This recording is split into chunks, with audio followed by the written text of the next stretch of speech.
الحمد لله رب العالمين والعاقبة للمتقين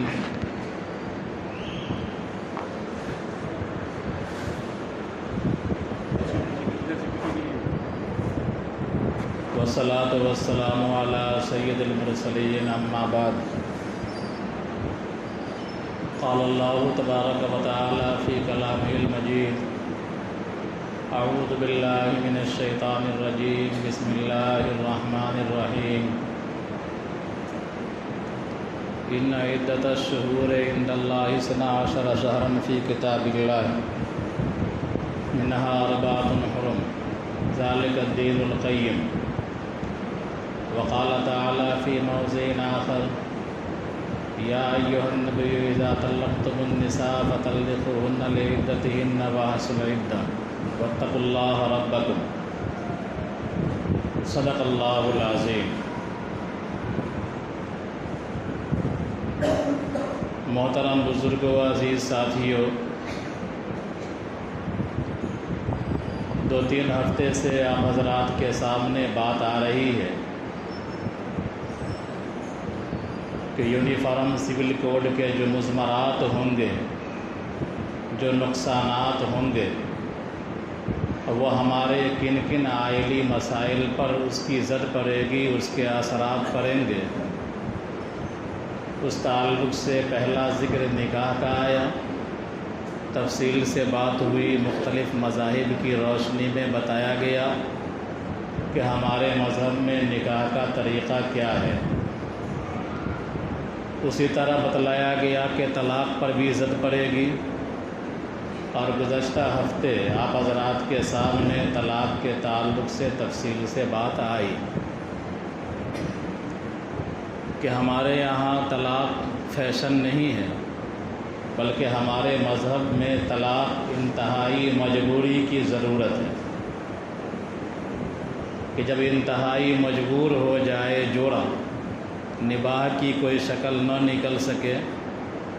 تب جا کر کے اس کو طلاق کا اختیار دیا جاتا ہے۔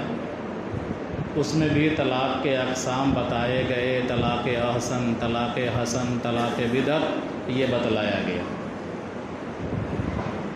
جس طرح انتہائی مجبوری کی حالت میں شوہر کو طلاق کی اجازت دے دی گئی، اسی طرح انتہائی مجبوری کی حالت میں عورت کو بھی خلا کی اجازت دے دی گئی۔ فرق صرف یہ ہے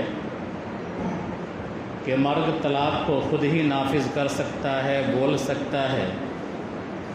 اور عورت خلا کا لفظ بول کر کے، طلاق کا لفظ بول کر کے مرد سے جدا نہیں ہو سکتی، بلکہ مرد سوچے گا، سمجھے گا، پھر کچھ شرط لگائے گا، اس کے بعد وہ اس کو جدا کرے گا۔ جس طرح آئے دن معاملہ خلا کا پیش آتا رہتا ہے ہماری بستیوں میں، ہمارے سماج میں۔ اگر یونیفارم سول کوڈ لاگو ہو جاتا ہے تو خلا کی جو حیثیت ہے، خلا کا جو طریقہ ہے، طلاق کا جو طریقہ ہے، وہ تمام طریقے ہو سکتا ہے کالعدم قرار دیے جائیں اور قانوناً جرم قرار دے دیا جائے۔ اسی طرح طلاق کے بعد آتا ہے ایک عدت کا مسئلہ۔ UCC اگر نافذ ہوگا تو عدت بھی زد میں آئے گا، اور عدت کے زد میں آنے کا مطلب ہے کہ قرآن کریم کی سورہ طلاق جو 28ویں پارے میں ہے، 2 صفحے کی صورت ہے، اس سورے پر آپ عمل نہیں کر پائیں گے۔ سورہ نساء کی چند آیات پر آپ عمل نہیں کر پائیں گے۔ میں نے جو آیت پڑھی ہے، اس آیت کے اندر یہی حکم دیا اللہ تبارک و تعالیٰ نے نبی کریم صلی اللہ علیہ وسلم کے واسطے سے پوری امت کو کہ اے نبی، آپ کہہ دیجئے تمام مومنوں سے اگر ان کو طلاق دینا ہے، مجبوری پیش آ گئی ہے، اب طلاق دیے بغیر کوئی چارہ کار نہیں ہے، نباہ کی شکلیں جتنی تھی کوشش ہو سکتی تھیں وہ ساری کوششیں کر لی گئی ہیں، لیکن اب سوائے طلاق کے کوئی چارہ کار نہیں ہے، تو حکم دیا گیا کہ ان کی عدت کا خیال کر کے تم طلاق دو۔ فقہائے احناف یہ فرماتے ہیں کہ جب ناپاکی کا زمانہ ختم ہو جائے، پاکی کا زمانہ شروع ہو جائے، تو پاکی کا زمانہ جیسے ہی شروع ہو ویسے ہی طلاق دے دی جائے، عدت شروع ہو جائے گی۔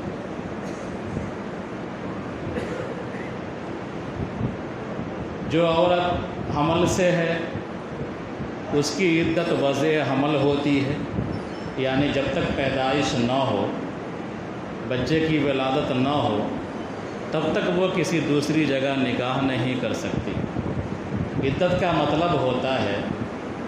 لڑکیوں کے عورتوں کے ایک نکاح سے دوسرے نکاح کے درمیان کا جو وقفہ ہوتا ہے یہ عدت کہلاتا ہے، یعنی اس کو عدت کے دوران دوسرا نکاح کرنے کا اختیار ہی نہیں۔ تو پاکی کا زمانہ شروع ہو جائے، طلاق دے دے انسان، اگر دینا مجبوری ہے تو عدت شروع ہو جائے گی۔ اگر عورت حمل سے ہے تو اس کی عدت وضع حمل ہے، پیدائش جب ہو جائے گی بچی کی جو بھی ہو، تب جا کر کے اس کو اجازت ہوگی کہ وہ دوسری جگہ نکاح کر سکے، یہ عدت۔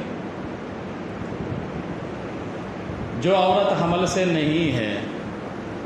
اس کو ماہواری آتی ہے، ہمارے فقہائے احناف کے نزدیک اس کی عدت 3 ماہواری ہے کہ طلاق کے بعد 3 ماہواری گزر جائے تو پھر اب وہ دوسری جگہ نکاح کرنے کے لیے مختار ہو جاتی ہے، آزاد ہو جاتی ہے۔ اگر کوئی عورت ایسی ہے جو نہ حمل سے ہے اور نہ ہی اس کو ماہواری آتی ہے، بلکہ وہ سن ایاس کو پہنچ چکی ہے، ماہواری کا خون سوکھ گیا ہے، تو ایسی عورت کو اگر طلاق واقع ہوتی ہے تو اس کی عدت 3 مہینہ ہے اردو اعتبار سے، انگریزی کے اعتبار سے نہیں بلکہ اردو اعتبار سے 3 مہینہ ہے۔ سورہ طلاق کی جو پہلی آیت میں نے پڑھی ہے، اس پورے سورے میں اللہ تبارک و تعالیٰ نے تینوں قسم کی عورتوں کی تفصیل بیان کر دے دی۔ ایک عدت ہوتی ہے عدت وفات، کہ شوہر کا انتقال ہو گیا، اب اگر بیوی جوان ہے شادی کرنا چاہتی ہے تو وہ نہیں کر سکتی ہے شادی، جب تک کہ 4 مہینہ 10 دن نہ گزر جائے تب تک کہ وہ دوسری جگہ شادی نہیں کر سکتی ہے، یہ عدت وفات کہلاتی ہے۔ عدت شریعت کا حق ہے، اللہ کا حکم ہے۔ اگر UCC نافذ ہوتا ہے، یونیفارم سول کوڈ، تو ہو سکتا ہے یہ قانون بن جائے کہ آج بیوی کو طلاق ہوتی ہے، کل کو وہ دوسری شادی کرنے کی مجاز ہے، دوسری شادی کر سکتی ہے، کوئی اس کو روک نہیں سکتا۔ اگر ایسا قانون بن جاتا ہے تو پورے سورہ طلاق پر آپ عمل نہیں کر پائیں، لہذا